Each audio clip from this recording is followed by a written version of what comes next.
Arthur, prone and writhing on the ground, manipulated them into their behavior. But for him, they would have done nothing of the sort.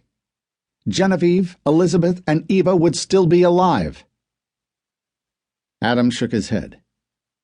They were weak-minded, fearful people, Will. Had Arthur not come along, someone else would have manipulated them just as he did. Theirs were minds begging to be molded to another's vision. Before, that meant cruelty. What might happen when such people developed sufficient power to do something like that? He nodded toward the fire, and then leaned in closer to whisper in a conspiratorial fashion, "Or do what you are capable of doing." Will knew all too well the answer to Adam's rhetorical question, for he'd seen the future Aliomenti, under Arthur's direction, work to stifle human innovation and progress in his own time and in his own future.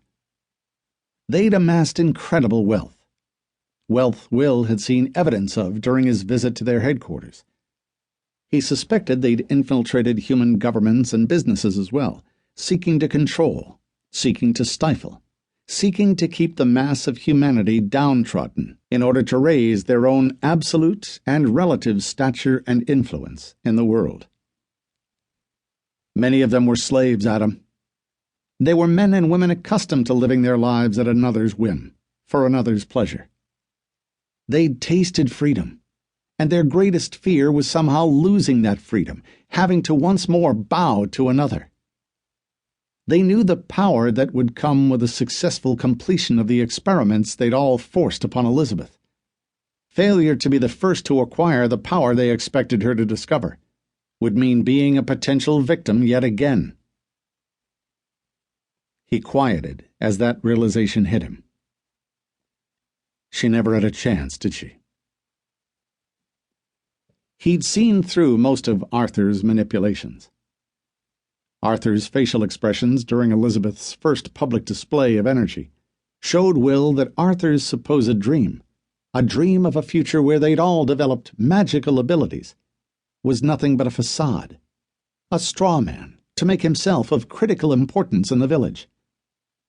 Only Arthur, through Elizabeth, could unlock the code. That meant Arthur would be the first to reap the rewards, along with the special few he chose. It had been a decade-long accumulation of influence and power over the villagers, who had willingly handed over their gold and human compassion to Arthur to ensure they'd be an early adopter. When Elizabeth finished unlocking the code, they believed, she would tell Arthur, and Arthur would tell his inner circle. They'd be the leaders of a powerful new alliance. But Elizabeth hadn't told Arthur. Elizabeth held the secret, held all of the power in that singular instant. In that instant, all of their individual scheming and plotting and influence-building were rendered worthless. They were once more at the mercy of another, a person who had no obligation to treat them well. Given her treatment at their hands, they'd realized they were at her mercy, for they'd shown no compassion toward her, and would receive none in return. Faced with a loss of all status, faced with control by someone who owed them nothing, they'd lashed out and destroyed her, their pride preventing them from delivering the apologies that would have thawed Elizabeth's chill toward them. They'd fallen on her en masse and beaten her, urged on to greater levels of ferocity by Arthur's public disowning of his own child.